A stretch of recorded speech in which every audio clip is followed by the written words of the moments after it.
Okay, can you hear us now? Can you hear us now?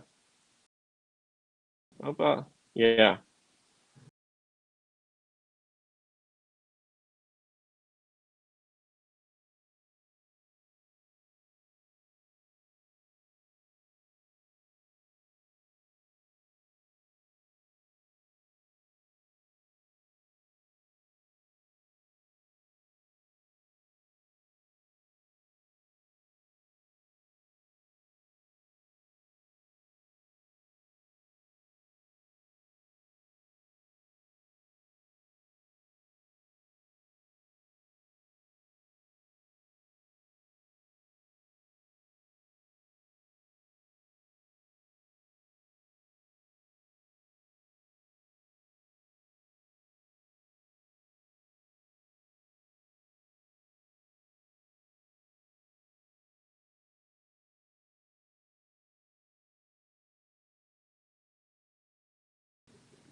Hi.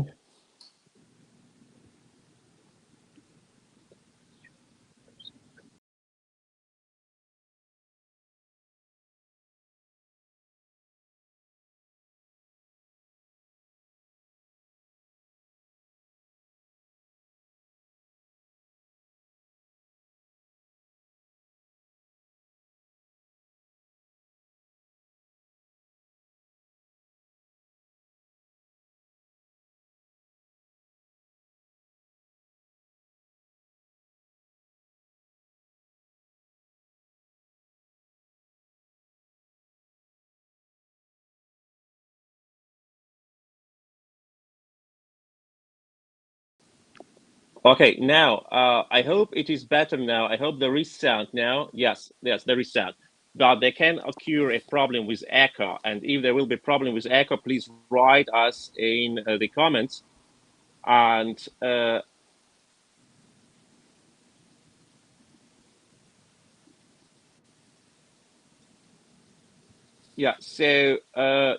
if there will be problem with the echo, please let us know. Otherwise, I hope it will be good. So, welcome again. And for those who missed us, we are at the European Resilience Initiative Center live from Berlin. And as in every live show, there can happen like some technical issues. That is just a proof that we are reporting online.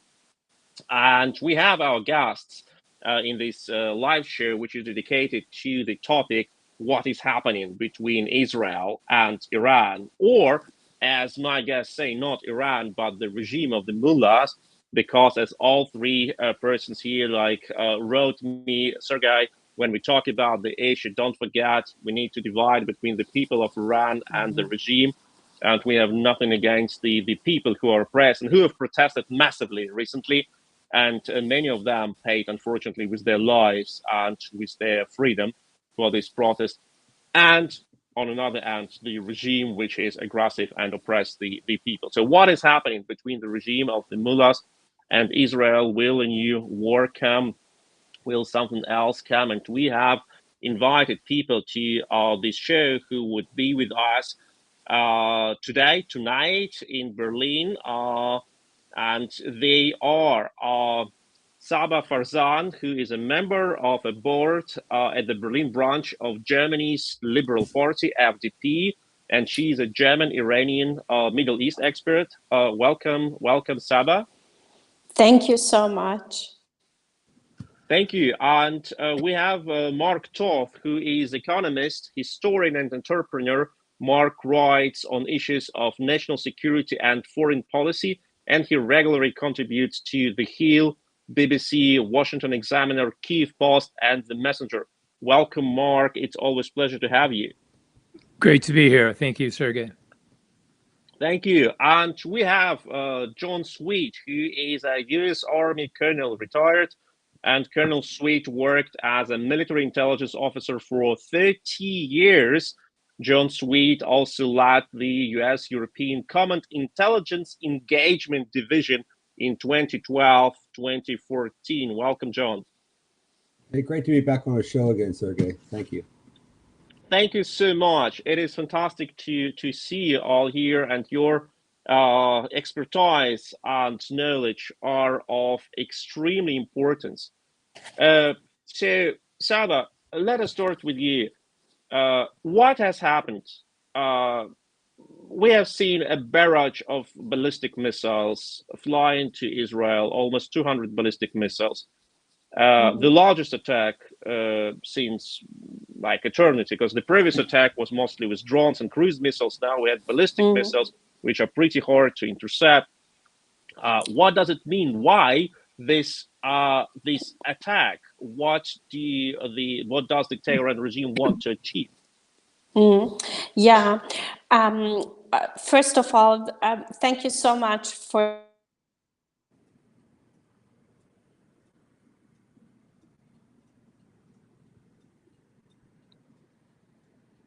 Yes, please.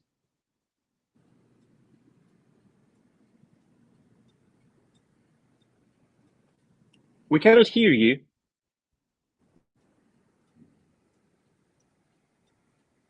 We cannot hear you. Can you?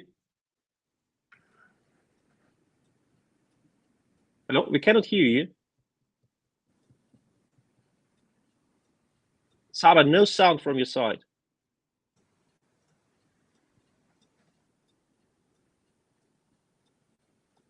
Can you unmute? I think you have muted yourself. Saba, Saba, we cannot hear you. You have muted yourself.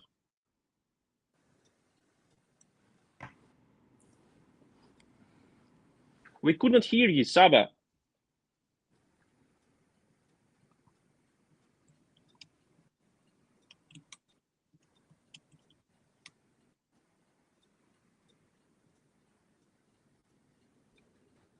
Saba, you are muted.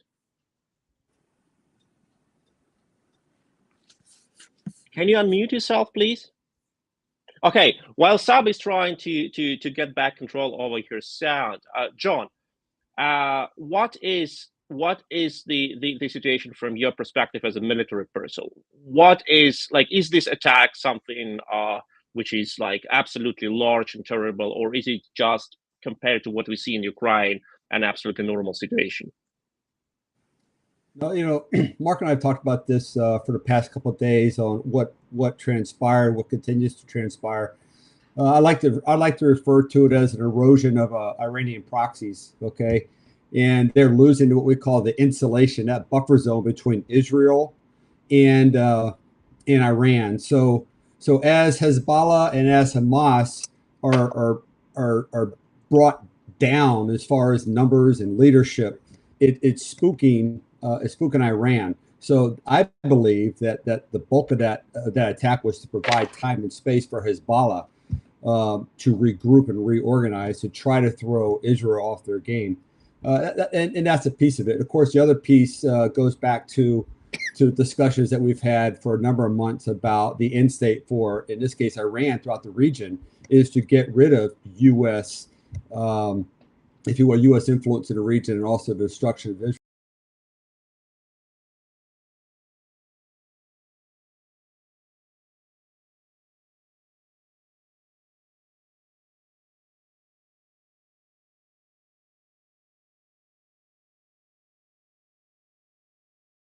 Buying time for Hezbollah. Okay, so this is indeed like a hard time. We have seen this operation with the messenger, with the pagers, right? What is the like what is the is it a situation when you see that some like parties try to get out of the stalemate? They want to increase, they escalate, increase the level of violence they use, because they just wanted to I don't know, like they wanted to achieve some sort of a victory because they feel they're strong, or because they feel they are uncertain.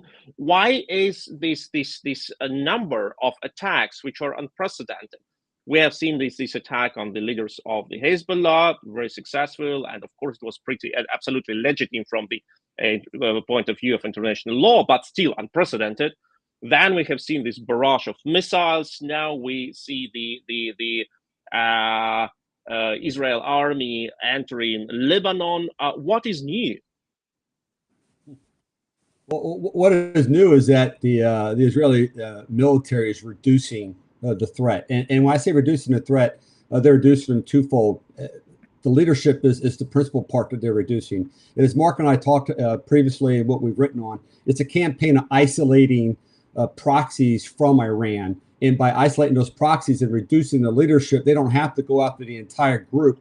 The concept being that in a top-down type of environment, that the messaging and the funding and the equipment would dry up, and they don't have to fight the entire organization. They've been very successful in isolating Hamas and destroying Hamas. Now they've taken that fight of isolating leadership from the foot soldiers in Hezbollah, one with the pager attack that we saw, and then the subsequent attacks, airstrikes that are against Hezbollah leadership, and they've been very effective. I mean, the military architecture, the command architecture of Hezbollah has been decimated. The political leadership of Hezbollah has been decimated, and they'll continue to bring the next man up. But who wants to be the next man up when the life expectancy of that person could be anywhere between 24 and 36 hours? And oh, by the way, you have to understand that Israel is inside of Hezbollah. They have sources that are giving them that precise information, and they still have those sources. And the other message I think is very interesting, as we saw a few days ago, is that Israel went after an airbase, a Russian airbase in Syria, an airbase in which Iran was bringing in, IRGC was bringing in weapons and ammunition and storing on that base to be used at a future date by Hezbollah, and Israel attacked it and destroyed it. So I think at the end of the game, it's all about isolating Hezbollah now. And Iran knows once Hezbollah's been isolated and that proxy is no longer to wage war against Israel, just like Hamas, that they become vulnerable. They're the next man in the hole. And you have to think that the mullahs, okay, and the Ayatollah are very concerned about that. And oh, by the way, we're seeing a lot of IRGC leadership getting killed in Syria and Lebanon also. So it's a tactic of defeating the leadership and then letting the chips fall with the foot soldiers. Thank you, John. It is indeed something absolutely new, and we have seen that the leader of the Hezbollah has been replaced by another person, and another person has also was not pretty successul in his work because he's not alive anymore. So that is what happens with people who take this job. They are not holding for a longer time. But Saba, it's great that you are with us again. I hope that we will not have any problems with the sound. And I need to apologize. From me, we have now something new here. We testing parallel streaming on Twitter and on YouTube, and maybe we need to improve the technical quality of what we're doing. And sorry for that, but once again, it's live. And it's live, and as live broadcasting, it is unpredictable in what can go wrong. Everything what can go wrong can go wrong. So, Saba, please, what is the goal of the mullahs regime? Why this absolutely expensive attack with almost 200 ballistic missiles? Even Vladimir Putin doesn't launch such barrages on Ukraine every month. Right. Yeah. Well, I hope we will not face any more technical challenges. Thank you so much, Sergej, for inviting us. And it's an honor to be on this digital panel, both with you as our moderator, with Mark and John, and to learn from your expertise. This is a very serious topic that we're dealing with, but I'm glad that we are here on a foreign policy panel that is really highlighting the fact that this is about the Iranian dictatorship. It is also about that the Iranian people deserve to be free.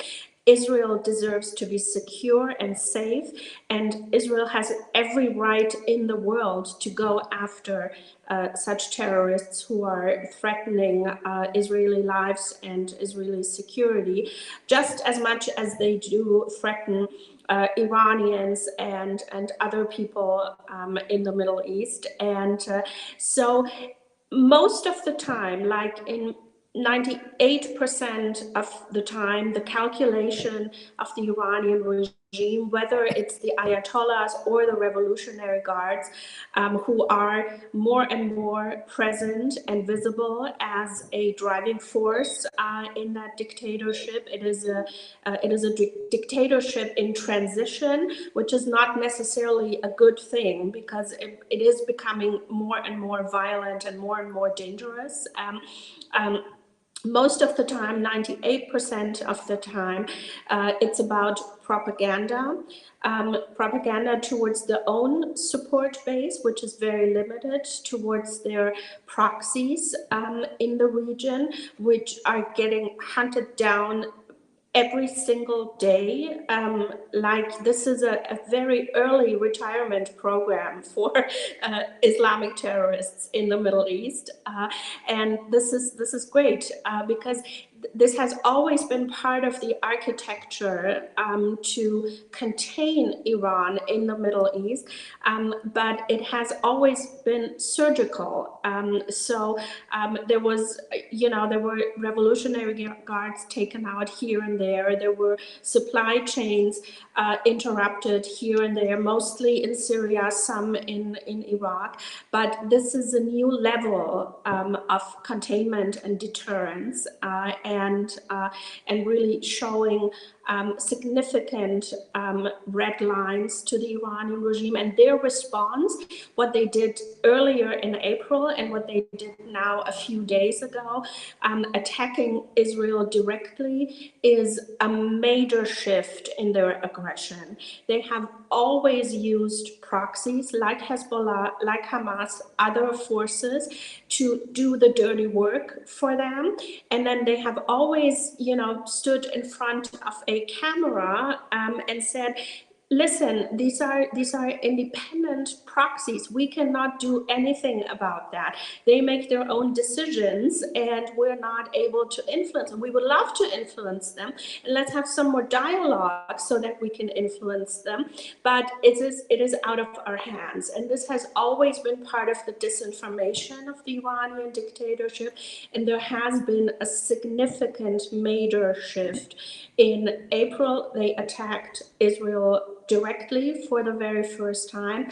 The second attack a few days ago has even been in scope and scope even more dangerous. Thank God that there is Iron Dome, and that Iron Dome can do a lot of great work to protect the Israelis. But it's also the danger in the current situation is, what if the Iranian regime decides to go after civilian targets? What happens? What happens then? And I think this is a very important and crucial time to be aware of the fact, and I think especially the United States and Europe have to do that if you decimate Hezbollah as a terrorist organization, if you have the beginning of the end of Hezbollah at the time, this is now not a time to stop. This is now a time to also, once you're done with Hezbollah, to also target the leadership of the Iranian regime, the military infrastructure of the Iranian regime, especially the paramilitary infrastructure, potentially the oil infrastructure, and to really go about their assets. And we would need, at this moment of time, a very significant sanctions regime against the Iranian dictatorship, and we would need a significant diplomatic boycott to sort of complement the architecture and to really perfectionize the architecture of the Israelis here. We would owe it to our Israeli friends, but we would also owe it to our own security. That is absolutely amazing assessment. Thank you, Saba, for this assessment. Once again, Saba Farzan is a German-Iranian expert on Middle East, and she is a member of a board of a Berlin branch of the Liberal Party, FDP. which is a part of German government in the coalition with the Greens and with the Social Democrats. And you have described already like this interesting tool and interesting vehicle when the Tehran mullah regime says, okay, Hezbollah, they're just like an independent organization. We have nothing to do with them. And this reminds me actions of one another radical terrorist and a dictator who is a friend of the mullahs, whose name is Vladimir Putin. And he used to say all the time that there are no Russian troops in Ukraine, that they're all independent rebels, etc. And they are practically allies now. They are dealing with the same enemies, which they believe: the international democracies, Ukraine, Israel, also the West, the collective West, as they say. And we will come later to this question, because I know, and that is for those who continue to watch us, it is one of the crucial aspects which I would like to discuss with Saba, the connections between Iran and Moscow, and or with Tehran and Moscow. But before we do this, I would like to ask Mark Toth, what about the economy basis of these actions? Don't they look reckless? It's extremely expensive. It is risky. Or does the regime in Tehran has so much money, maybe because of dealing armed deals with Moscow, that they say, hell yeah, we're rich enough to risk it? Sergey, it's a great question. First off, I You're agree with muted. everything. No, I'm not. Mark, you are muted. My mic is on. No, I cannot hear you. We can hear Mark. Oh, you can hear I Mark. can hear Mark also. Yes. Okay, Okay. I'll go ahead and, Sergey, do you want to try to fix that, or should I go ahead? If one of you could ask him that. Hey, Sergey, Mark's asking if you want him to continue answering the question. If we can hear him just fine, and whether you want to continue to March. Go ahead, Mark. Okay. Yeah. Again, I agree with everything. Yes, continue, that Saba, please. Great, Saba and John were saying.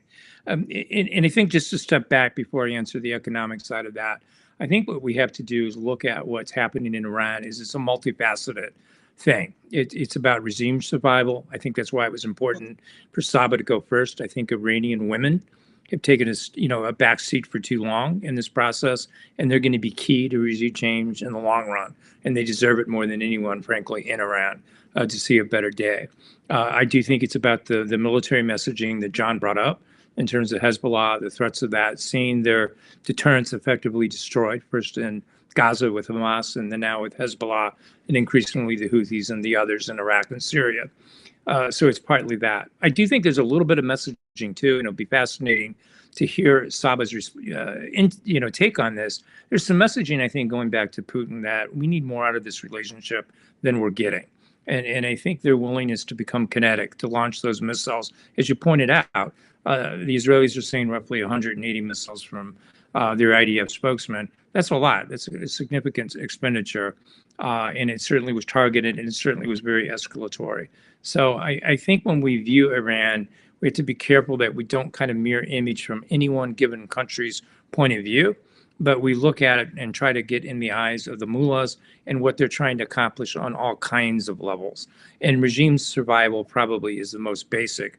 And then that biggest element to all of that I've not even brought up is how do they best protect or safeguard the rapid acceleration of the nuclear weapons program.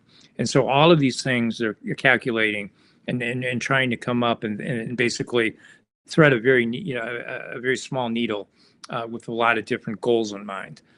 In terms of economics, I don't think this is a case where economics is driving Iran at this point. I really do think this is more about its war against the West, what they want to get out of it.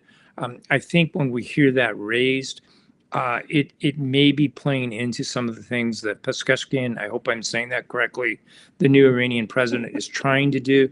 But I view that as distraction. What he's trying to accomplish in New York trying to talk about in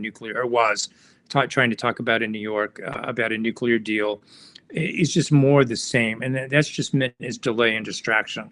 That's not what's going on in the Iranian regime, in my mind. And so I don't think this is about economics. I think their economics thing for right now, it's solved given the relationship with Russia. I think they can survive on that. To the extent that it becomes economics, I think it's, sadly, because it means Iranian people suffering. And I think, again, I want to reiterate this because now we're a half hour into this program. All four of us deeply feel for the Iranian people. I grew up with many Iranians who had to flee when the first Khomeini took over.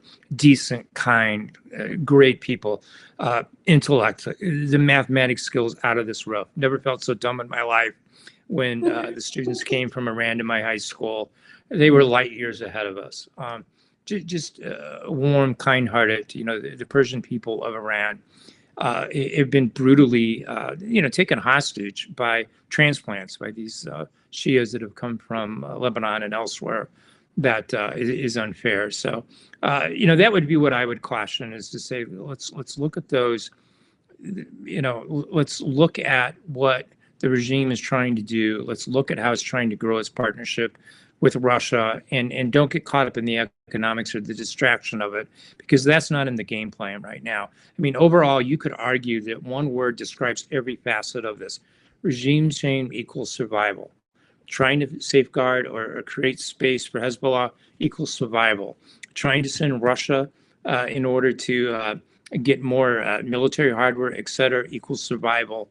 Trying to shield their nuclear program equals survival. And I think the only way around that, the reason I brought up the human potential suffering, and I don't mean civilian casualties, but unfortunately, in order for economics, if it is to have an impact, it's going to take what Saba was saying, attacks on oil and energy infrastructure, other things that can potentially cause the regime to teeter, and then internal forces, hopefully freedom movements, to take care of it. But it's going to take a lot more aid from the West to do that. So far, we talk a good game. We do things like the Massa Act, where we're getting behind women in principle, but we're not really seeing, in my opinion, I don't see enough Western support of these freedom groups. They're wanting to do more. We stayed on the sidelines and we're playing it too safe, and that's not right.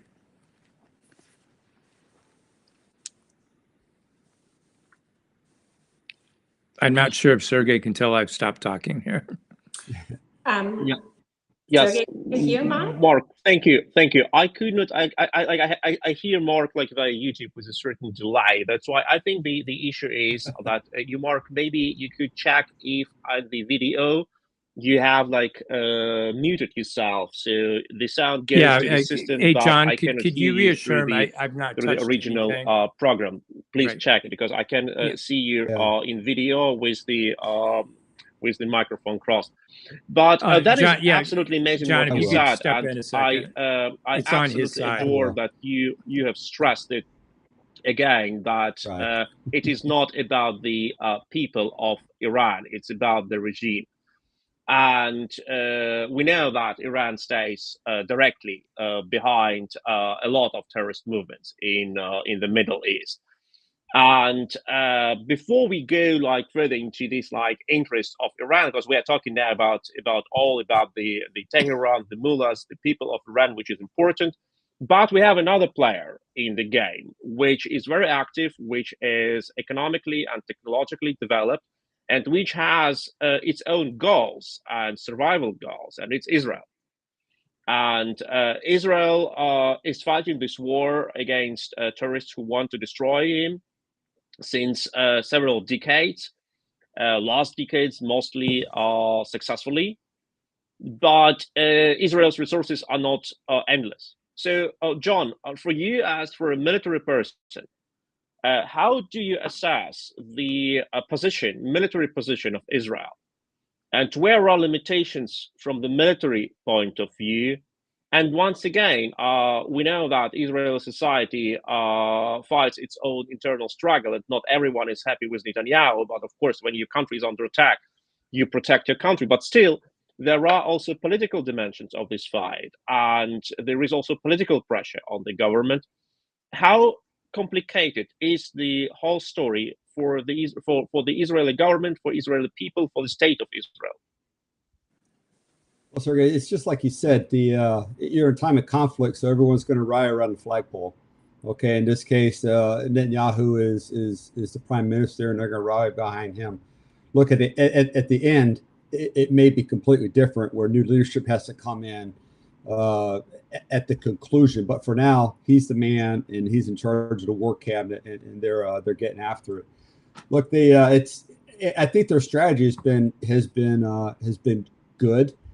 Again, it's all about, as we say in the military, the wolf closest to the threat, right? To the sled. But what's the most immediate threat to you? On October 7th, the most immediate threat was Hamas. So they went after Hamas, and then they positioned forces to the north to keep Hezbollah at bay, and they had the Iron Dome and other air defense systems in place to keep Iran at bay. So they isolated Hamas, and then once they got Hamas to a level that they thought they could contain it with less forces, then they shifted their focus up towards Hezbollah in southern Lebanon. And right now you see them isolating Hezbollah, and you see them putting tremendous pressure on them by removing their leadership. And now they're going into southern Lebanon, and they're defeating those tunnel networks. Okay, they've identified those. They're taking away offensive capability in the form of missiles and direct fire systems, anti-tank systems. They're targeting leadership in Lebanon, in Syria, and on Russian bases. So what you're seeing is that their strategy has been to isolate and destroy, and then move to the next target. That final target, as we said, the head of the Hydra. The head of the Hydra is Iran. Okay, and at the top of that head is the IRGC. Okay, which is the one organization responsible for training, funding, and equipping those proxies. But then the other piece of the leadership, as Saba was saying, is the Ayatollah and the mullahs. That's a much bigger target.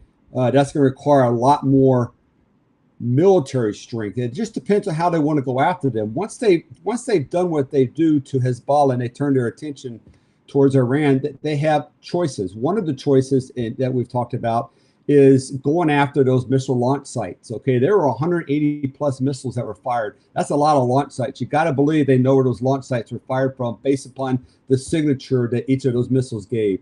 So striking those launch sites, striking the storage facilities where those launch sites are located, and destroying the crews that are present that actually enable those launchers to go, that's one course of action. The second course of action is going after the income producing capability of Iran that allows them to fund, equip, and train those proxies, and that is their oil production capability. Okay, so that is a possibility that they'll go after.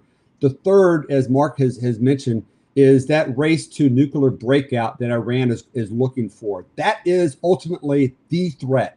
The number one threat to the survival of Israel is nuclear weapons. That becomes a very significant target that they are probably, if I'm not mistaken, they know where most of these sites are. And they sent that message back in April. If you recall, they struck an air defense system at the Nance facility, just letting them know, we know where your stuff is. Okay, that was very much a message. But they have gotten through the Iranian air defense networks, okay, via taking out key targets kinetically, or going after it via cyber or through human sources. They understand the air defense network, and I believe they can get in and do whatever damage they want to do. And then finally, the fourth piece, which goes along the lines of what Saba was saying, is leadership change, regime change, taking out the key IRGC generals, right, and taking out the mullahs and the Ayatollah, in enabling, if you will, the Iranian people to get behind the Iranian military. Okay, not the IRGC. I believe the Iranian military is probably more loyal, and she could correct me if I'm wrong, more loyal to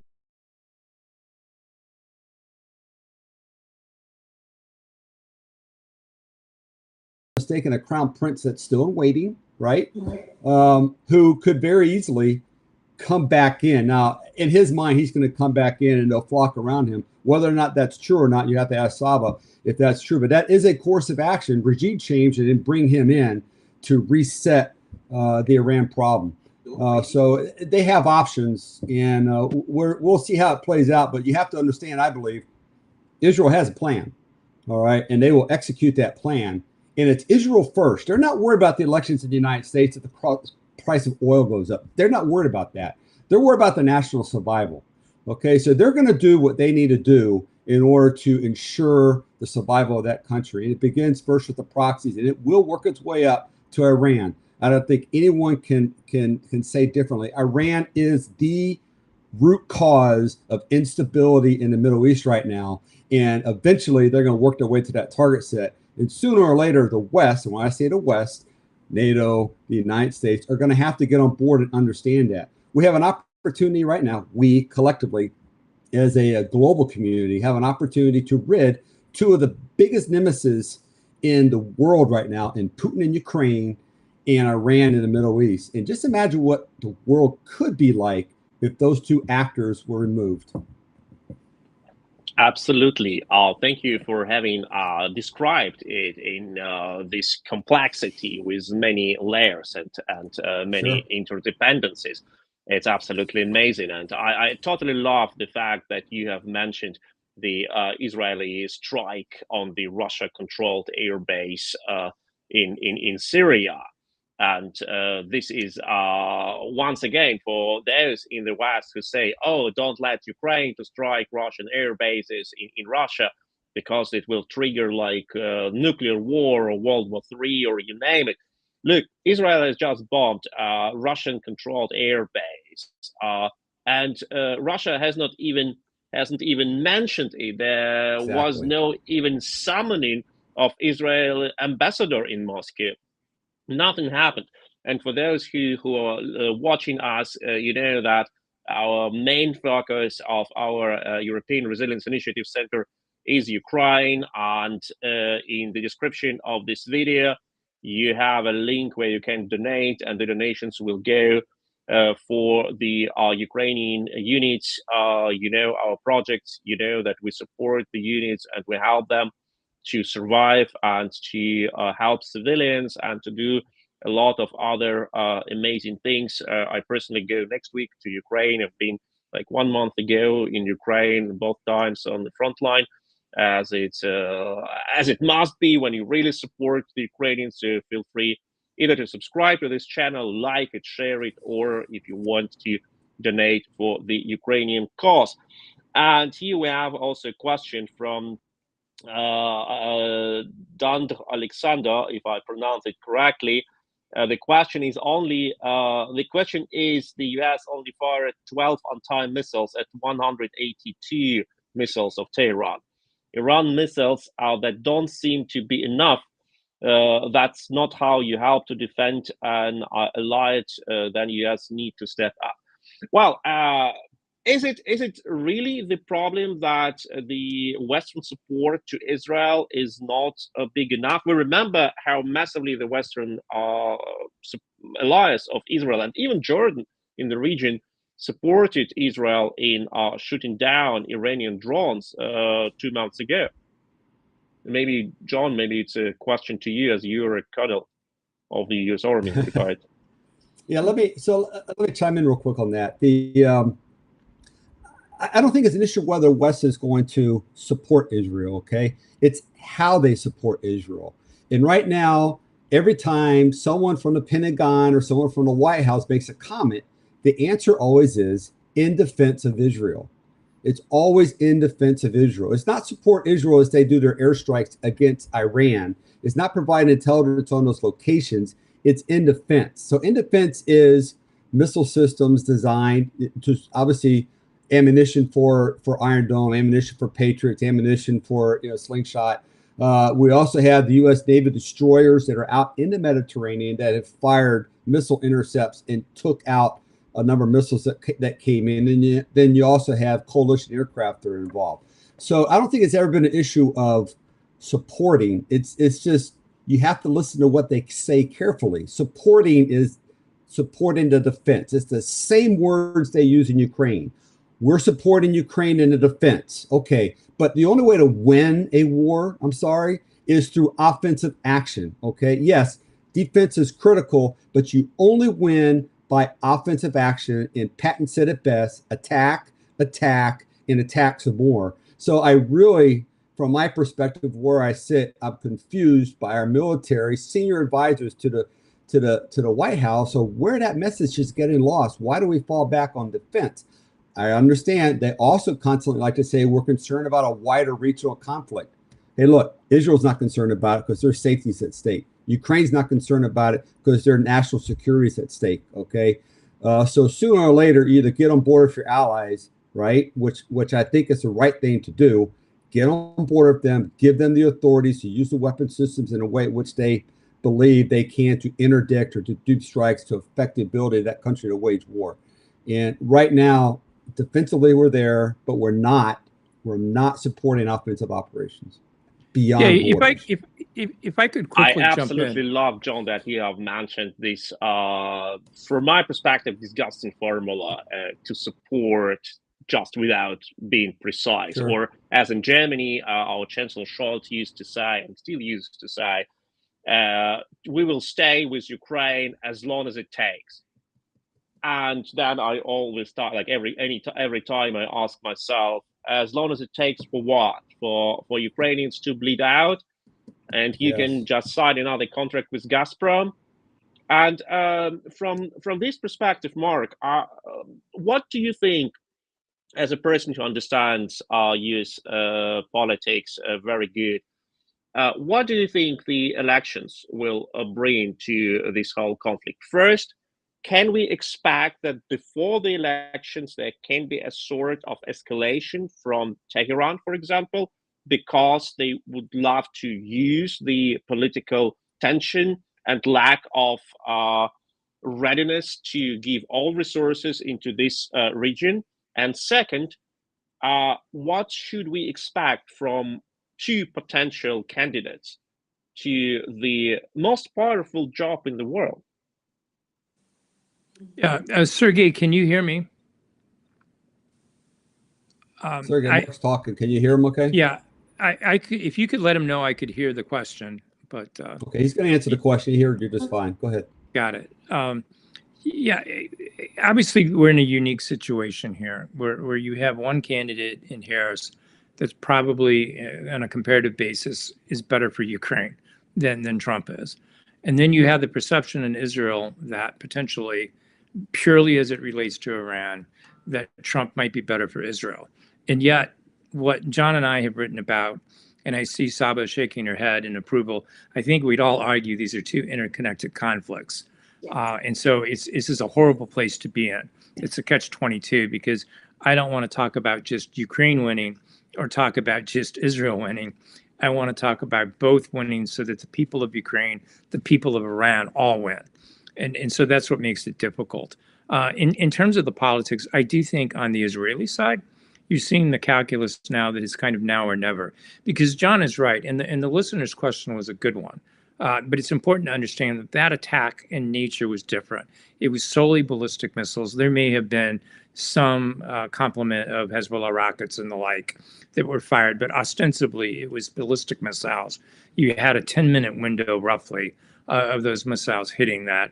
And so I wouldn't overread too much that only 12, likely by the two destroyers in the Mediterranean, were taken out. I think it has to do with location, where they were aiming at, the two different air bases and the like, that accounts for that more.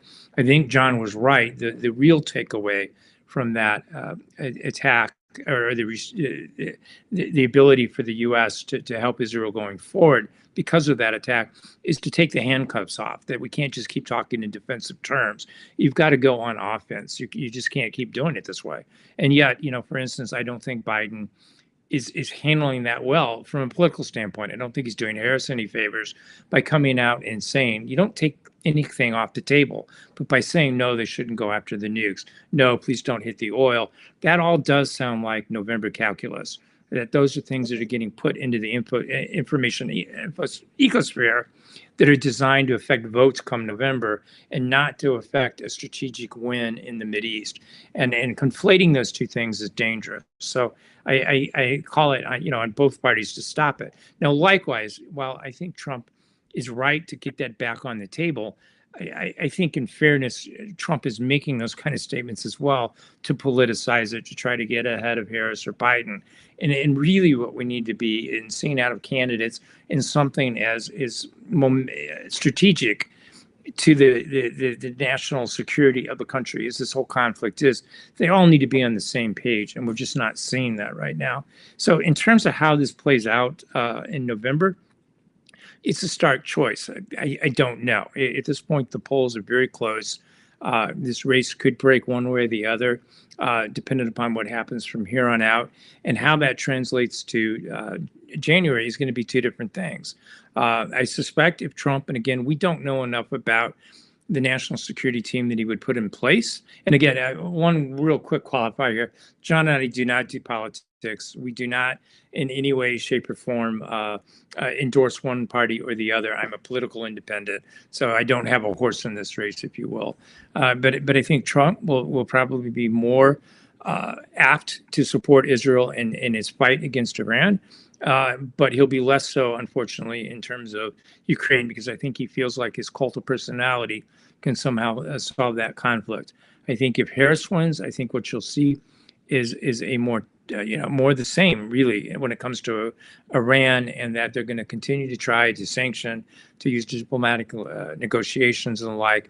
And we're going to keep kicking that nuclear can down the road until it's too late. And in the meanwhile, the Iranian people suffer.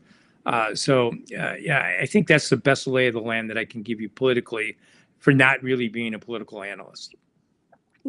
That is very interesting what you have described in all this like equilibrium of different motifs and hopes and interdependencies. But what I see now in the comments on Twitter, because we also broadcast it on Twitter, not on YouTube, that 25 minutes ago, Jordanian NGOs, several large Jordanian NGOs, non-governmental organizations, have issued safety advisories to their employees in Jordan, citing U.S. sources warning of quotation mark possible missile activity in the next hours. End of the quote.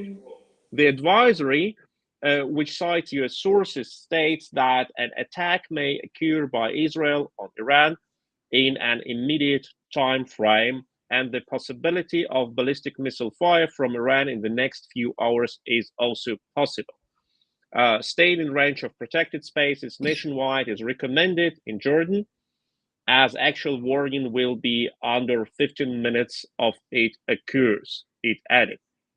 So, of course, such warnings, they appear every time, and we know that it's better to be safe than sorry. So if there is a shadow of a threat, you better warn your employees to be safe. But what are the possible options for Israel if Israel really wants to hit Iranian regime hardly? What targets could be targeted?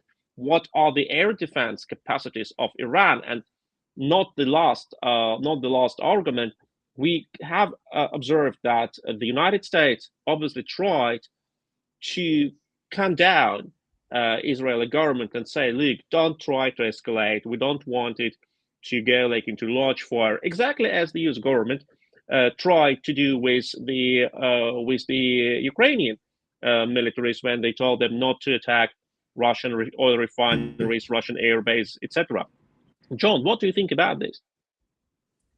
I think the policy of don't isn't being very successful right now. And we've heard Biden say don't twice, and we've heard a vice president say don't once also. Look, the Iran's not a force projection military, meaning it doesn't have a military force that it can invade another country. That was what the proxies were designed for. That was the buffer, the insulation that they had in place. Iran's military, Iran's threat to Israel obviously is the investment that they put into ballistic missiles, drones, artillery. That's their capability, and that's the capability they're going to go to try to influence Israel. Now, I find it interesting that they're targeting Jordan, if that is in sense what the message is. So now the question is, how does Jordan defend itself? Their air defense systems, their air force. Is Israel going to support Jordan? Because Jordan has supported Israel twice now. With those aircraft. So you can see what Iran's trying to do. Iran's trying to pull Jordan away from Israel and say, look what happens when you side with Israel. We're going to do this to you. And what's going to happen, and correct me if I'm wrong, Saba, look, this right now, this is a Shia Sunni. And they're trying to make it an Islamic issue. not just a Shia-Sunni issue. They're trying to bring Jordan into the fight. Again, widen the conflict, right? We're back to widening the conflict, which is the one thing the United States is most afraid of, is that it's going to get bigger and expand. And it looks as though Iran's trying to bring Jordan to the situation. And it's going to test Israel, whether Israel is going to allocate resources to defend Jordan. We know the United States military is there and that they will, with their aircraft and destroyers, be involved in that. And I suspect that Israel, who does have a treaty, if I'm not mistaken, with Jordan, a security treaty, that they'll probably come to their defense as well. So I guess the next the next hours, I guess, is the right way to put it, because this is about the time they struck on their last attack. It was between 12:30 and 2 o'clock Eastern Standard Time. So just as the sun's going down to launch their missiles, that's their only recourse. That's what they have. And if you're Israel and you're going to hit Iran back, you have to go to those locations and take them out. They know where those launch sites are, but they have to have the ability to do it. They have the capability. But the other thing, and Mark and I talk about this a lot, is you have to set conditions. You have to take out their early warning radars, right? You have to take out their air defense systems. And you do that kinetically and via cyber and other ways. But in order to get into Iranian airspace, you have to defeat that first. Okay, so a larger strike will probably be a 2-day strike where they're taking out the air defense networks, they're taking out the actual locations of the missiles, and going after the leadership. So it's complicated, but I think the next 24 hours, if there's any attacks on Jordan, are going to be telling. And oh, by the way, if you're Saudi Arabia, right? If you're Qatar or United Arab Emirates, you got to be thinking, am I next? And we seem to have lost Saba, or at least her video. Yeah. We lost her video at least, yeah. Saba, can you hear us? Oh, yeah, Saba, we have lost you, unfortunately. While you're figuring that out, Sergej, I would add, to answer your question, Sergej, about Israel's aims, I think people have to understand that the rhythm of this war against Iran has changed. We've seen Israel take, instead of a tit-for-tat approach, they're taking 3 steps for every 1 step that the other side can take right now. We've seen that with Hamas, we've seen that with Hezbollah, and they're going to continue to keep escalating that. And so from that standpoint, I think, I would expect that Israel will hit back hard and big and loud. Now, what that means and in what order, who knows? It could be economic targets at first. It could be a combination of economic and military targets. It could also include the big enchilada, the nuclear weapons program. But I think Iran is, the mullahs. Again, I want to be careful saying Iran because I really want to keep emphasizing it's not the people of Iran. But I think the mullahs have miscalculated. They don't understand the scale of what's coming to them. And I hope that the Biden administration won't do that. I do think we see a lot of tea leaves that are suggestive, but not necessarily determinative that something's happening. You have the CENTCOM commander who's in Israel now as we speak. That's telling that he's there. In terms of maybe that there's a response coming soon from Israel. So we'll see. But and again, unfortunately, it looks like we may have lost Saba again. But I think another way to answer this question, and Saba, I think you're back. Hopefully you can hear us. I think one of the things that Saba can really answer is we can look at this from the military perspective, as John just did, and we can look at it from Israel's standpoint, which I just covered, that they're going to try and go big most likely. But I think Saba can answer what would hurt the Iranian regime the most. And I think that's the interesting angle that, sometimes John and I at an analytical level get lost on the military side. It would be really fascinating, if Saba can hear me, to understand what inside of Iran would be game-changing. What would the people feel that might give them hope to say enough of this regime? Sure. Hopefully you can hear me. Yes. Okay, great. So I will try my best. I'll do my best to sort of bring all of that together. It's just allow me to go back for 1 second and add a little bit of an Iranian perspective on the U.S. election, because I fully agree with everything that Mark said, and the issue here is I am I'm as an Iranian and also as a German, actually, I'm less worried about the challenges that both Harris and Trump themselves pose. And it's a unique situation because I am a hell of a lot more worried about Trump's vice presidential candidate, J.D. Vance, who hates Ukraine in his guts. I mean, what he has said in front of cameras is incredibly really difficult, that he doesn't care about what happens to Ukraine. And I don't even want to know what he says behind closed doors. It's that bad what he says in public that I don't even want to know.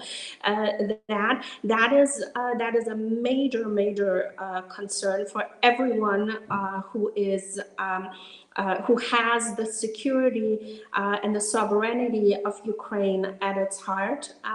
And frankly, if you are anti-Ukrainian, if you are not willing to defend a sovereign state, I'm also not very much into buying your Israel solidarity. So I have even my doubts about the solidarity that J.D. Vance, says he has with Israel. There are a few question marks here.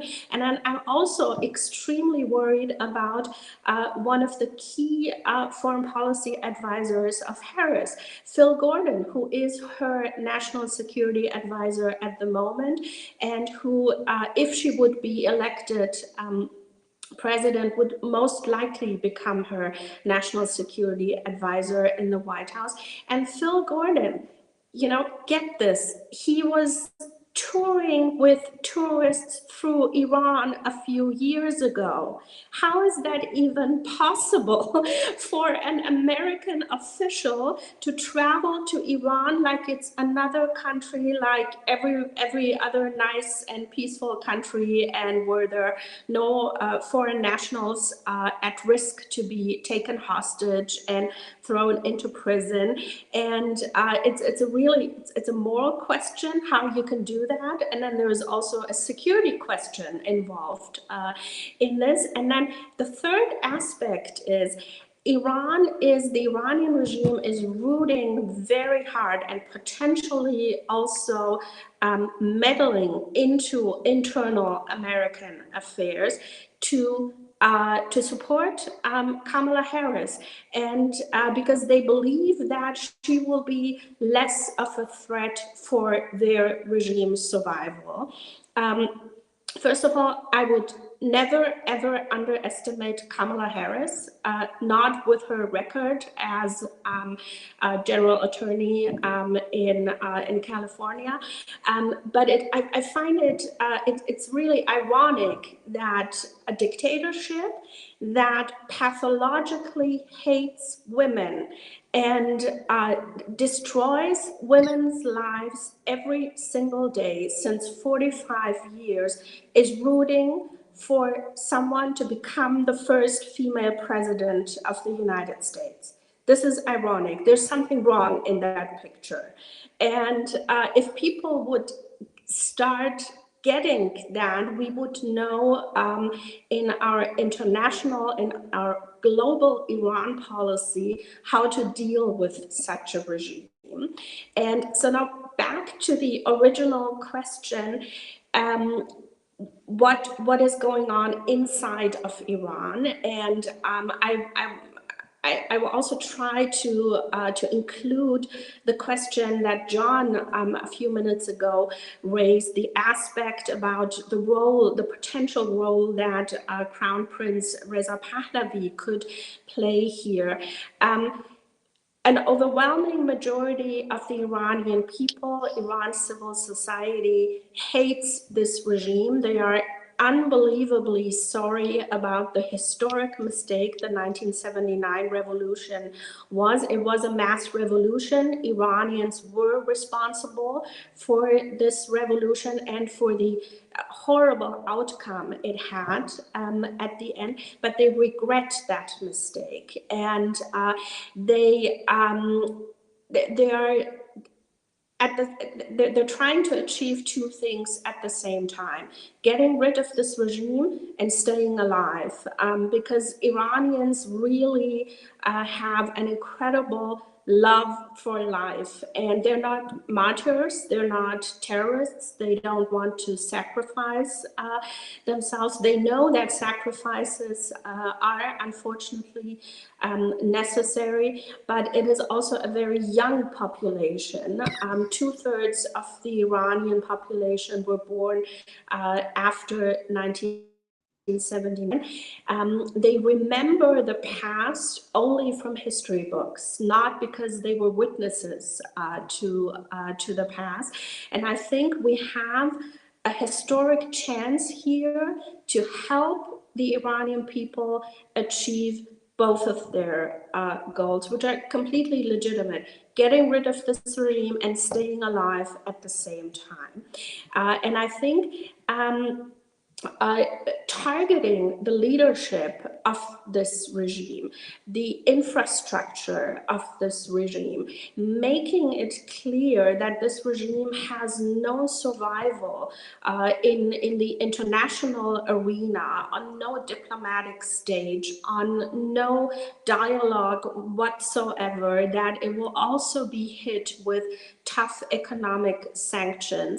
And also, at the same time, whatever kind of steps both the Israelis, potentially other countries are willing to take here, it will also have to target the telecommunication of this regime, so that they're not able to communicate within their different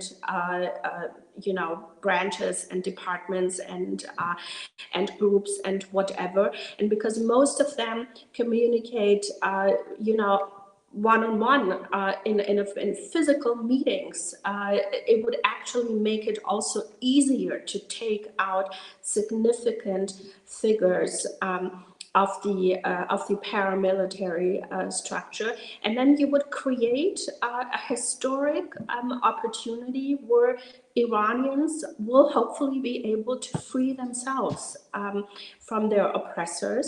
And I find it very interesting, the dynamic that is happening within the Iranian civil society, that most people remember the government or the constitutional monarchy and the government of the late Shah only in history books, but they also see the potential and the reforms and the political freedom that was involved at that time. It was not perfect. Nobody said it was perfect. Nobody will ever say that it was perfect, but it was a hell of a lot better than what is happening since 45 years. And these have been 45 incredibly dark years where basically happiness died in Iran, and I find it admirable how the Iranian people keep going and are resilient and are not giving up. And in that regard, the resilience of the Ukrainian people has inspired the Iranians tremendously, really, and because literally the Ukrainians are fighting for their lives. And what has added to that is the fact that the Iranian regime is helping the Putin regime to kill Ukrainian lives. And they are we really need to be aware of this. There are Iranian Revolutionary Guards who are helping the Moscow regime with military infrastructure, with drones, but there are also Iranian Revolutionary Guards helping the Moscow regime on European soil. This has never happened before. And this is a major shift, and this is a major escalation because we allowed it to happen, because we have chosen as a European Iran policy appeasement towards this dictatorship. And this is the price that innocent Ukrainians and innocent Iranians are paying. And if we're not putting a stop to that. There will also be more innocent European lives who will be at danger. So back to the question of the potential role that Crown Prince Reza Pahlavi could play here. He is someone who is a very integrative political figure.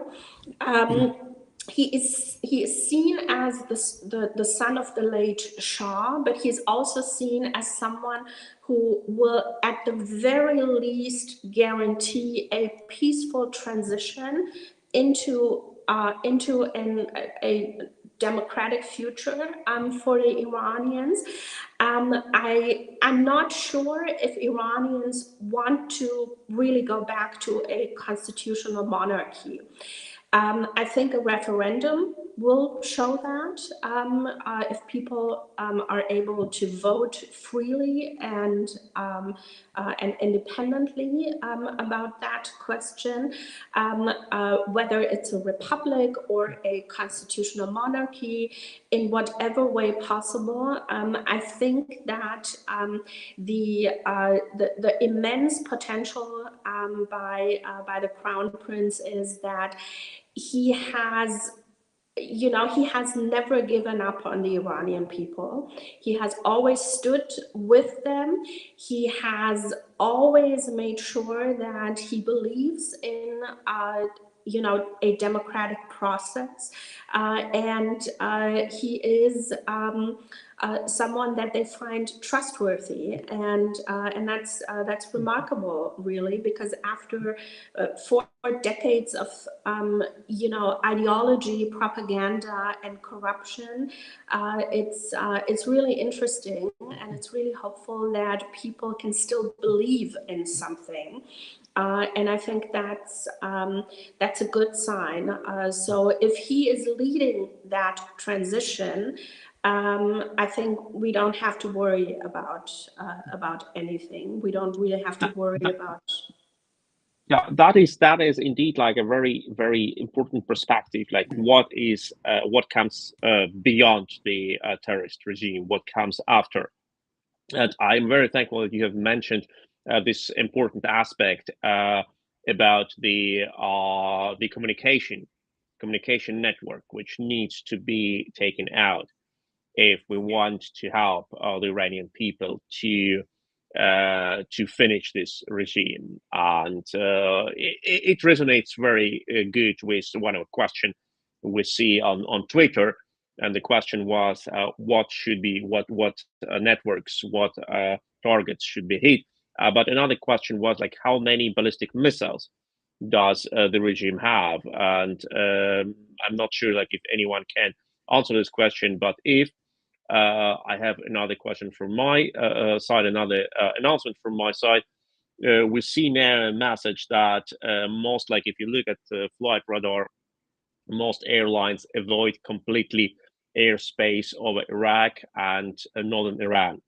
So also these airlines, which usually use this routes, they leave this airspace empty. So they probably are aware of the risks which have elevated. So, Mark, John, do you have like any information about like how many ballistic missiles the mullahs have? I don't, and I'm assuming that that number is at least known. When I say known, estimated by the folks over at DIA and CIA. There's probably a decent number that they're working off of. But I suspect if you look back at some of the numbers that have been given on missiles and rockets that Hezbollah had, upwards to 15,000 to 20,000, that you're probably going to see something in that neighborhood. And then let's also take into consideration the number of ballistic missiles that Iran has sold to Russia also, and subtract that. And then, oh, by the way, some of these missiles have been in storage for a very long time. So now we look at, okay, of those missiles, which ones are operational? We've had reports of several missiles falling into the desert or misfiring on the launch pad. So the quantity is important. I got it, but quality goes a lot further, and we'll just have to see. But I suspect there's a good ballpark number that's out there. but you don't sit back and count them. I mean, you may, but they're not going to run out because they continuously build more. It's just like Russia is continuously building more artillery. They're building more tanks.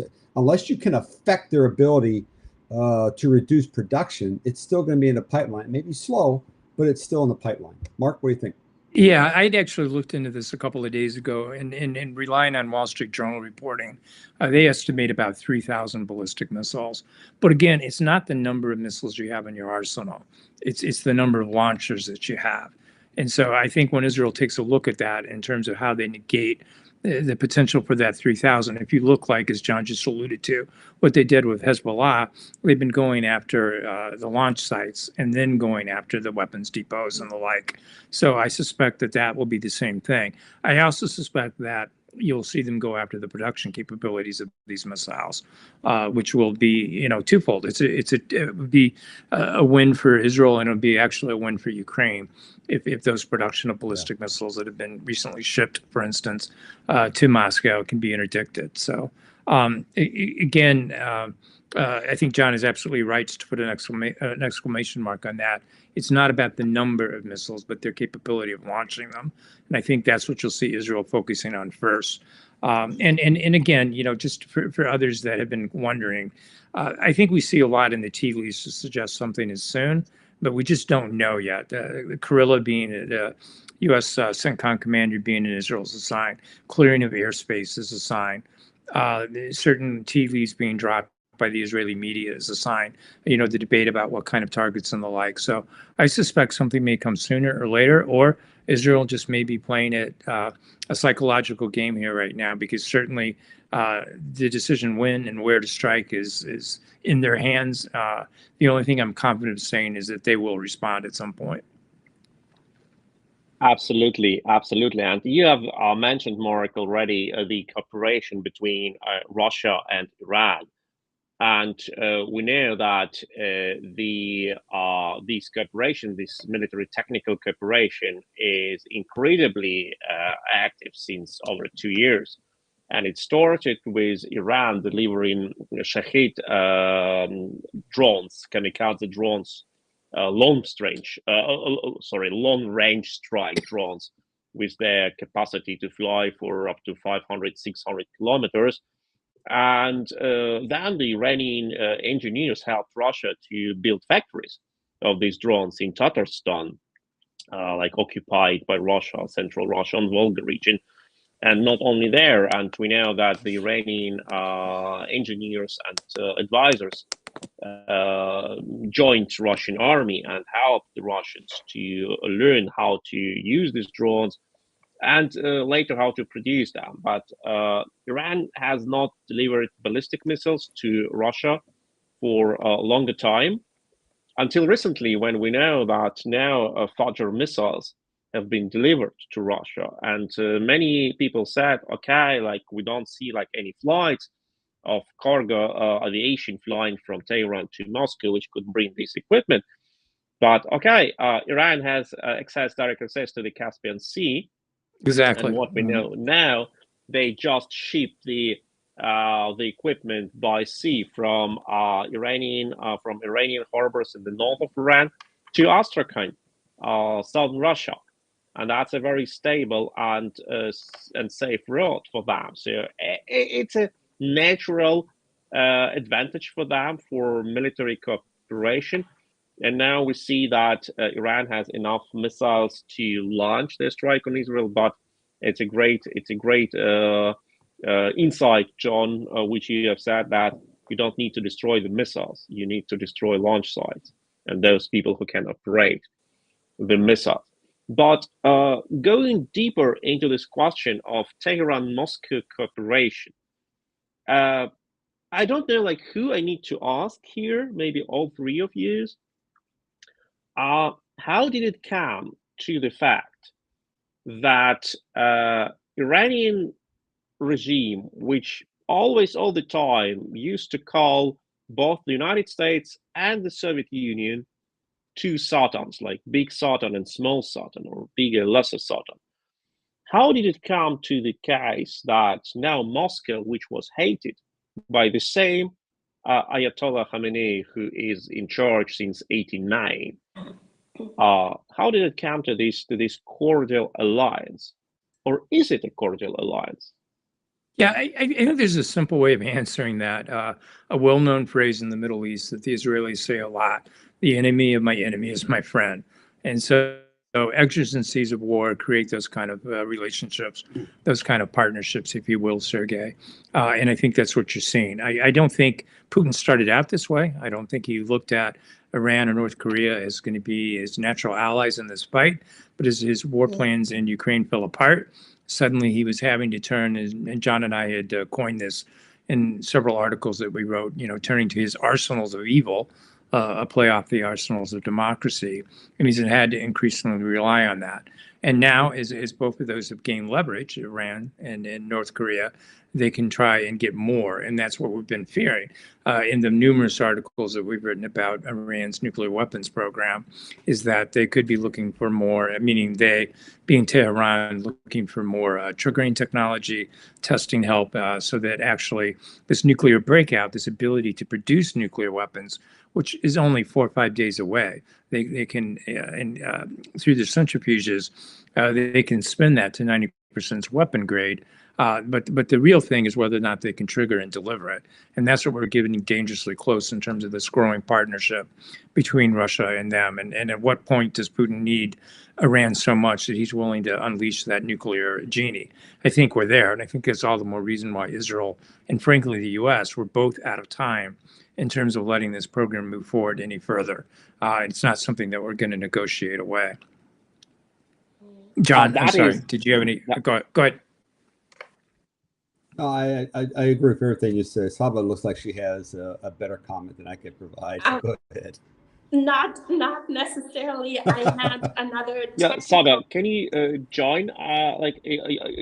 You're back here, right? Yes, can you hear us? here. Can you hear me?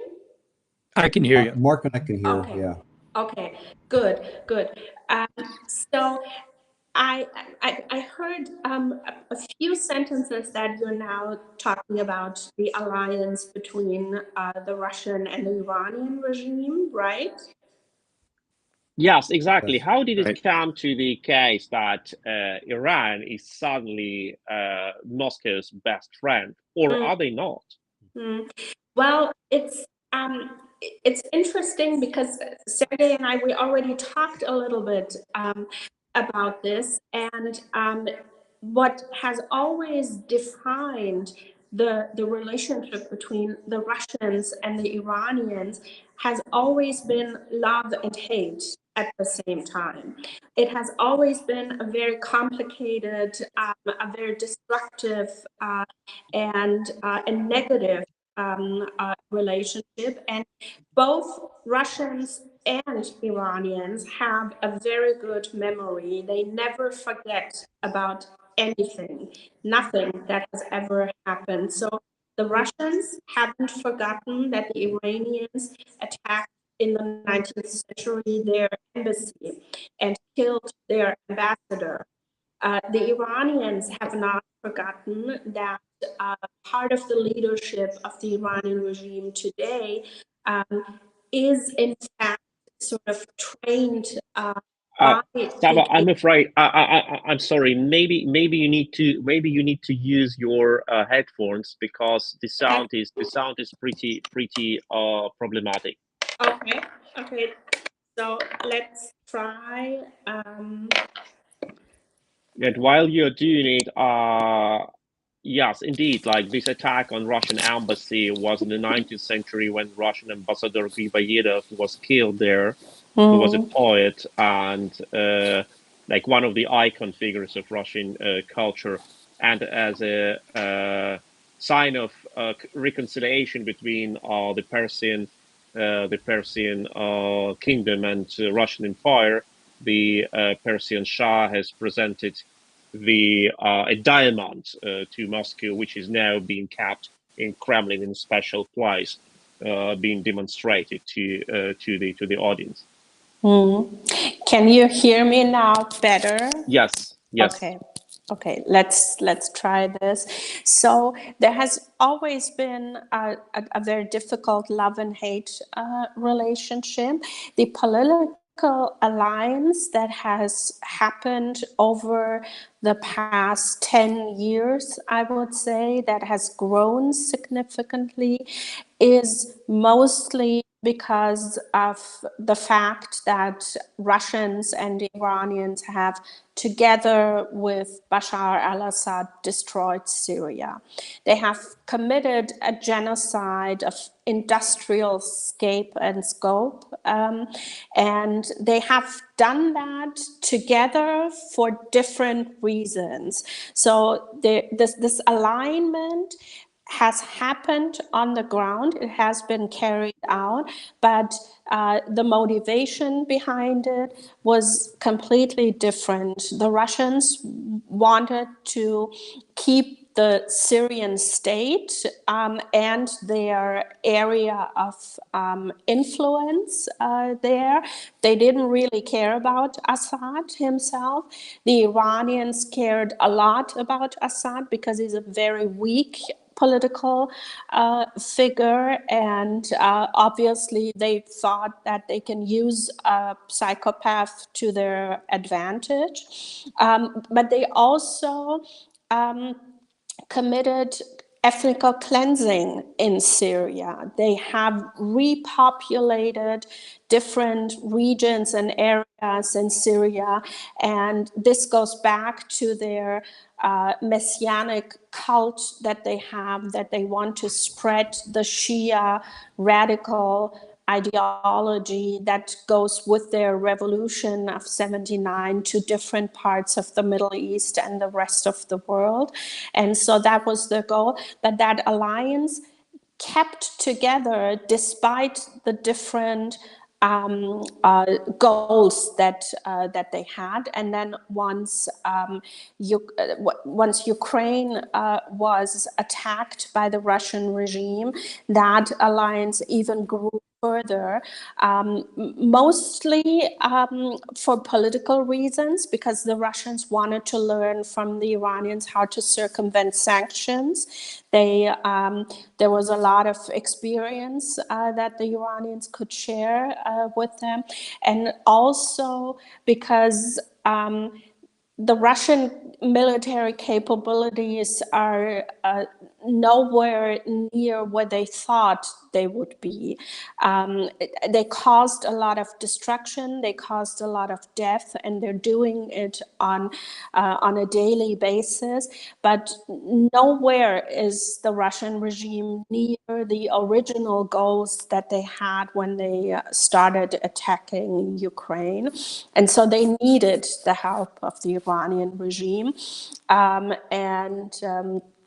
It's a very destructive force, and I think the overwhelming goal that we should have as Europeans, as Americans, as everyone who believes in human freedom, we should help Israel, we should help the Iranian people, but we should also do everything in our power to divide the Iranian regime and the Russian regime, because we have ignored and we have neglected that threat for such a long time, until it came back to European soil.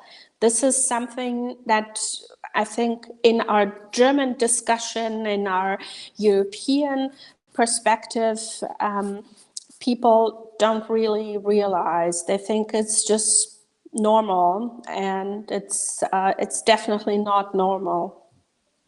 And what is the role of Iranian-Chinese alliance? We know that before Tehran fell into a sort of cynical and calculated relations with Moscow, they had very strong connections to China, and China should have supported Iran or mullahs with their development of the drone program. What is the role of China now? And I think I would once again prefer to ask this question to all three guests in our round. Sure. But first, Saba. Sure. Their alliance is still very strong, unfortunately, between the Chinese regime and the Iranian regime. It hasn't been so public in the headlines, what is happening. But what happened a few years ago, that they agreed on an economic alliance that they sold to the world as some sort of partnership.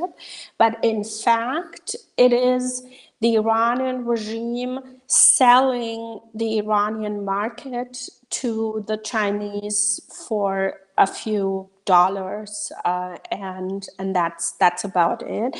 And it draw a lot of public and political anger from the Iranian civil society, because if there's one thing that Iranians don't like, is that their national interest being sold for a few for a few dollars. And so that alliance still exists. It is not as present in our media as it should be, actually. Yeah, I would add, I think the Chinese-Iranian relationship really has a lot to do as well about China trying to take over what was perceived as an American sphere of influence in the Mideast. So some of this is just long-term warfare, ideological warfare, if you will. And as Saba pointed out, the Chinese do that. Xi Jinping does that through economic warfare. I mean, and trying to take advantage of Iran, gain control of its markets is one way of doing that. At this point, China is not a military projection force yet, or a force projection power. I'll let Jon kind of speak more to that. So while I think there's a growing potential for a military angle to that, it's probably more right now in terms of the economics of a military relationship and the technology of one, but not yet one that's going to take kinetic form. Jon? No, it's complicated. Obviously, it's look at the relationship that China has with its own internal Muslim population, and now overlay that with the relationship they have with the Islamic Republic in Iran. So that part's complicated. But money often trumps everything: religion, relationships, and in this case, money comes in the form of oil. So they're obviously buying their oil, much needed oil from Iran on the market right now. There are also technology exchanges again on both sides, because China provides technology exchanges too on the nuclear side. If I'm not mistaken, part of one of the agreements that was done, the JPOCA, I believe the nuclear facilities that were being built by both Russia and China. So there was a lot of money being invested in those areas and provided to those countries. So no, it's complicated. But again, as Mark said earlier, my enemy is my friend. And Iran has already stated that they want the U.S. sphere of influence out of the Middle East. And if China can provide that, they'll use China to the point that they need them. But the relationships are very transitional, as Mark has said. That cult, and we've written about this a number of times. And Mark was one that came up with the notion of the kaleidoscope. Just change the perception just a little bit, and it alters the outcome of everything. And we do have a kaleidoscope type of, if you will, a relationship with everything in the Middle East, and it doesn't take much to change loyalties. So let me quickly Mark. follow up on that. As someone who grew up in the Mideast, I think oftentimes Westerners, I'm only referring to Westerners, don't understand all the different layers that are at play. We don't understand Arab nationalism versus tribalism. We don't understand the different schools, and there are many of Islam that come out a factor. We kind of all know the Sunni and Shia, but there are many more. There's so many dynamics that are there. There's the misogyny that happens in the Middle East. You really have to look at this at a lot of different levels. And so when we came up with that, I've tried, when people would ask me, well, how do you understand, how do you look at the Middle East? I'm like, always bear in mind, and I would include Iran in that broader description of the Middle East, always bear in mind that looking at the Middle East is like looking through a kaleidoscope. One little shift and everything you thought you understood changes a bit. And those dynamics keep playing as each of those forces kind of trump the other One gains momentum, one loses momentum, and then they shift again. And then you have obviously Israel in that equation as well. So, definitely is a kaleidoscope. One other thing I'd like to bring up, because I know we're getting close to, I think I have time, but if we're getting close to the break, I think one of the important things, and there's a little bit of breaking news. I do know that Iran just issued a NOTAM, basically closing all of its Western airspace. Their excuse is that they're going to be conducting military exercises in that, but that could be one more tea leaf that something's about to happen. But I would like to make one broader point, because, again, a lot of people just do not understand this connectivity between Ukraine and Israel right now, and Iran. And the reason that I hope that Israel's response is robust is not just for the Iranian people and enough to start regime change and that happening, not just to get rid of the nuclear threat that's growing and rapidly accelerating, but I hope that what Israel has been doing with Hamas, with Hezbollah, it's showing the West again how to win. And that's a message that we have not yet brought to Ukraine. For those of us that care about Ukraine as well and Eastern Europe and the security of that region, we need that winning message. And Israel right now really, and I'm not taking anything away from Ukraine, absolutely Ukraine is trying to win. Let's be very clear about that. I'm talking about the rest of the world. No one else is trying to win right now but Israel. And so I truly hope that they continue along that they keep escalating. I don't think we should be afraid of a quote unquote wider war. That war is already here. Iran is already perpetrating that war. The Sunni states are not going to get involved with this. They may be collateral damage. They may get attacked. But I think this idea that somehow the Middle East is just going to blow up in flames is a crazy notion. This is a war that's being fought. It's just Iran so far, and again, I mean the regime, not the people, they've not been the targets. They're not the ones that are getting shelled every day. They're not the ones that are having their homes destroyed like what happened in businesses in Gaza and the like. They're the ones pulling all these triggers. They're the one that's causing so much pain, the mullahs. But they're not experiencing much pain themselves, save IRGC commanders getting killed here and there in Syria, potentially there, and the embarrassment of Ahania, being assassinated in Tehran. And so I think if Israel can bring this winning message, they're going to strike, just as Ukraine is, strike a winning message for democracy and liberty around the world. Can I just echo a little bit what Mark just brilliantly said here, really, because it is, this is about self-defense, but it's also about the defense of human freedom. And I'm sitting here in the local offices of my political party, which is a classical liberal party. And this art piece behind me says that a woman's place should be wherever she wants it to be. And, this is about the Iranian women who have the courage to stand up to misogynistic leaders who only can spread terror and death and destruction and misery, and they have done that in their own country and in the region and around the world.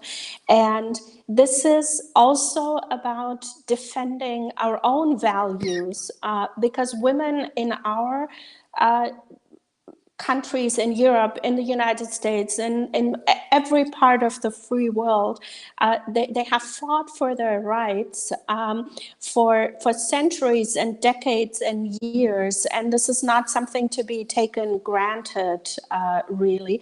And the incredibly sophisticated campaign that the Israelis have carried out over the past few weeks against Hezbollah, they carry a very important political and security message. This is not a good time to be a terrorist.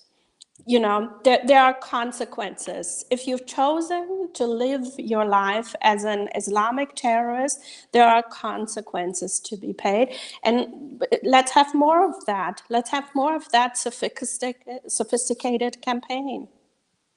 No, I agree with Saba completely. I think if there's one ending message that I could leave is that The women of Iran are willing, ready, and have been leading the way. When you look at the sacrifices that so many have made, the abuses that they've suffered, but their willingness to keep going out in public and bringing this fight to the mullahs should have the admiration of all of us. And that's why, in my mind, while it may take Israel and it may take the U.S. at a military level helping to push that domino to start, it's the women of Iran who've already done a lot of the heavy lifting, and they deserve the freedom of living in a liberal democracy going forward. John, do you have any? I know John had another commitment, so I don't know if John I do. has any final thoughts here. Yeah, I have another commitment in about 5 minutes, so I'll have to sign off. I know if you guys could go on for more, that'd be great. I'm sure the audience is enjoying the conversation. I am.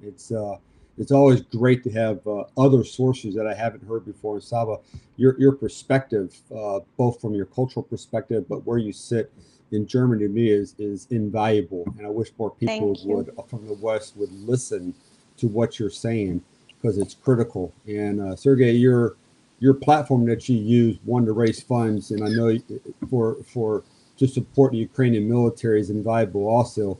And I absolutely love the opportunity to come on your show, to be a part of that, to have people contribute. And I know you said you're getting ready to go back into Ukraine to deliver some additional goods. So for me, I say safe travels, my friend, and continue the great work. Mark and I, from our perspective, will continue to write on what we see as the right way forward for both Ukraine and Iran. Not Iran, I'm sorry, but Ukraine and Israel, okay? Because, again, Iran is the head of the Hydra, okay? The head needs to be removed. But they are the root cause. Russia contributes to that root cause in the Middle East, but Russia is the problem in Europe right now. And I can tell you the Baltic states, okay, and Poland think the exact same. Now, whether the older nations of NATO agree or not is irrelevant. Those countries feel threatened. Those countries will not be subjugated again by Russia, and they will step in if NATO steps out or if the United States steps out. Again, great conversation today. Thank you, John. Thank you, John. Always a great pleasure to have you on our show. Thank you for your very supportive words regarding what we do in Ukraine. You're totally right. Next week, I go to Ukraine and we'll go up to the front line, delivering equipment, which thousands, I think 3,500 people donated for the last campaign. We have raised 275,000 euro, which is, I think, like about 300,000 US dollar. And this money have been already invested into equipment which Ukrainian army needs. Some part of this equipment has been delivered. Some will be delivered next week. And thank you very much for supporting us, for sharing this information. And thank you for your very insightful talk. All the best for you. And we will soon end also here, because in Berlin we have already 10 p.m. and Saba is sitting in your office. Like I'm enjoying, like I'm sitting at my house, in my house, but Saba is in your office. She's ready, huh? And yeah, it's not good. It's not good. So thank you, John. All the best. Thank you very much, and sir. We'll be happy to see you in the next shows. Absolutely. Safe travels again. Thank you very much. Good night, guys. Bye, John. Thank you. Okay. And now, like, while we are approaching the end of the show, and please don't forget to like, to share, and to subscribe to our YouTube channel. And if you enjoy us via Twitter, please go to Euro Resilience channel on the YouTube and subscribe, because you will have a lot of interviews there, and not only live shows, which we broadcast to the both platforms, but also interviews. And you will really enjoy that. We had already interview with Mark Toth. We had interview with Jon Sweet. I hope we will have soon an interview with Saba Farzan. And yes, but before we finish this show, I would also very like to know what is about. We are talking about like Iran or Tehran, Moscow, Israel, Jordan, but we have not spoken mostly about Iraq today. And we know that, especially in the northern part of Iraq, in Kurdistan, where I've been a month ago, like traveling from the east, from Syrian border to Iranian border, Mosul area, Erbil, Suleimania, there is a lot of Iranian influence, up to military groups who literally control the area. And we have seen a visit of Iranian president, of the new one, to Erbil. And the funny part was that the visit was planned for the last president who has died in the mountains in a helicopter crash. And then they said, okay, like we don't need like to reschedule the visit, let the new one fly in. But what is the interest of Iran there? Like I've been to Soleimani, like an Iranian missile hit in the suburb of Soleimani. We know that Iranians are on the ground; they are not somewhere. Like what are the interests of the mullah regime of the Islamic Revolution, Gore? Well, I'm not sort of a disclaimer, a little bit of a disclaimer. I'm not an expert on Iraq, but what is essentially the case for anyone who reads newspapers is that quite literally the Iranian regime has occupied Iraq. The Iranian regime is very unfortunately a paramilitary force present in Iraq. There is we have unfortunately allowed that to happen, and there is a lot of mismanagement that happened after the fall of Saddam Hussein. It was absolutely vital that Saddam Hussein was brought down. It was high time for that dictator to go. But how the aftermath of the Iraq war and the rebuilding of Iraq was managed is a whole different debate, and a lot of mistakes have happened there. There is a political calculation behind what the Iranian regime is doing, and it goes back to their ideological cult.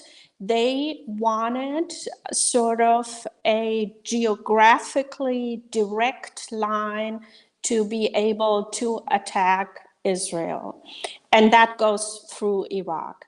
That was their calculation behind it, and unfortunately, we have allowed it to happen. I would add that I think sometimes from a Western perspective, this is one of these layers that I was talking about. Iraq is kind of an artificial country. You really have to peel back, go down to the layers where Iran has been able to take advantage of the Shia population inside of Iraq to foment this kind of unrest and ultimately control. Saba is just exactly right in that regard. And it is a byproduct, unfortunately, of not winning the peace in Iraq after toppling Saddam Hussein. And we're seeing the repercussions of that.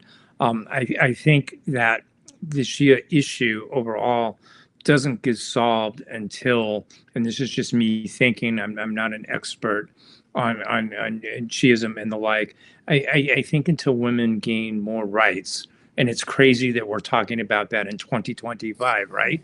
I mean, it should just be a God-given women are equal. We shouldn't have to be talking about women, obtaining equality. But until that's obtained, I don't know that this Shia-driven movement in Iraq gets tamed sufficiently. It's still going to take a military component to contain it and to stop it from creating destruction. And the best way to do it, again, back to Jon saying, you certainly solve a whole bunch of problems if you get rid of the Iranian regime. One of those would be the support of the Shia militias and frankly, IRGC operations that happen Iraq day in and day out. But Iraq's a difficult thing, but it's also important to understand Iraq is also Sunni. It has Kurds. It's more than just the Shias, but the Shias right now are the ones preventing that country from moving forward, and Iran's behind it. Yes. Thank you so much. And as I already said to the audience, like who is listening to us from the US, we have already 10 p.m. here in Berlin, and Saba is sitting in your office, and I think that it is fair on Saturday, on the weekend, to let her go home. And thank you Thank you very much for your time and for your expertise.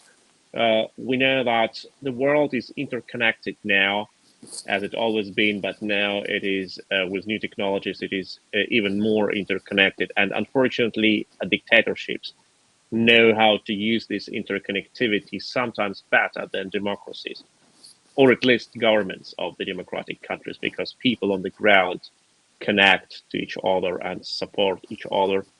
And that's why it's important to stay with the people of Iran against the terrorist mullah regime. It is important to stay with Ukraine against the terrorist regime of Russia. It is important to stay with any democratic nation which fights for its freedom and for our freedom after all, because we do not need to fall into any illusion. The moment when the dictators finish those who oppose them on their borders or inside of their countries, they will come to us. They are already coming to us, sabotaging our infrastructure, bribing our politicians, or organizing other forms of pressure on our countries. Thank you so much. Stay with the people of Iran. Stay with Ukraine.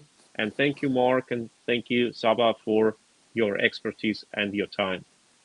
Thank you. And I want to give the last word to Saba. Saba, you were brilliant.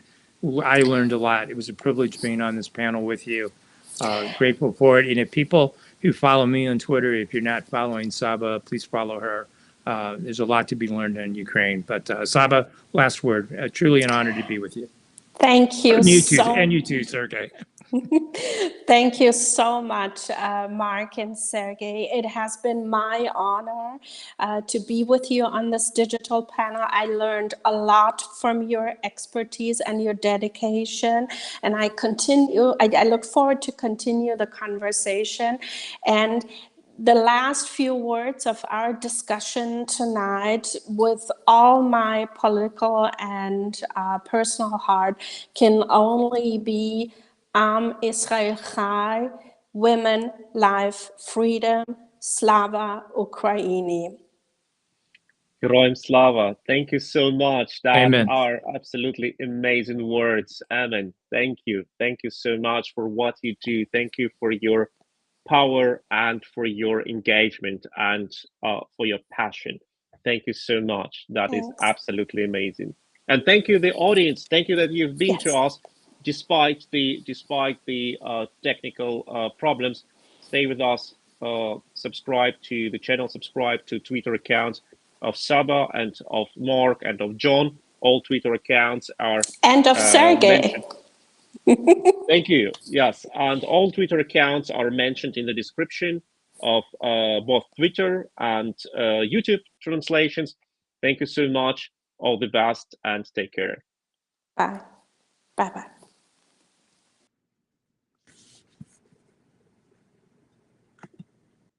We need now to wait a bit.